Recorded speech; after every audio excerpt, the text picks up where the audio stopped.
Hello friends, welcome back to my channel.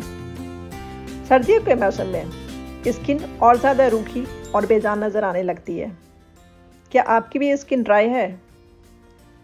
आमतौर पर dry skin में मॉइस्चर लाने के लिए किसी भी कोल्ड क्रीम का लोग यूज़ करते हैं, लेकिन स्किन की खूबसूरती कायम रखने के लिए और स्किन की नमी बरकरार रखने के लिए सबसे बेहतरीन उपाय है मक्खन का इस्तेमाल करना।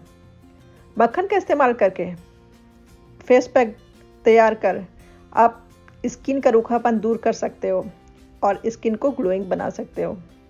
इसके लिए आपको चाहिए 1 चम्मच मक्खन और दूध की मलाई ½ टीस्पून। दूध की मलाई और मक्खन दोनों को आपस में बहुत अच्छी तरह फेंट लें। अब आपका बटर फेशियल पैक तैयार है। इसे चेहरे पर लगाएं, 20 मिनट तक यूं ही लगा रहने दें। 20 मिनट बाद चेहरे को धो लें। ये फेस पैक रूखी स्किन को ग्लोइंग बनाएगा और इसका इस्तेमाल हफ्ते में 2 बार आप कर सकते हो। ओके फ्रेंड्स, इस वीडियो में बस इतना ही। नेक्स्ट वीडियो में हाजिर होंगे एक और रेमेडीज़ के साथ।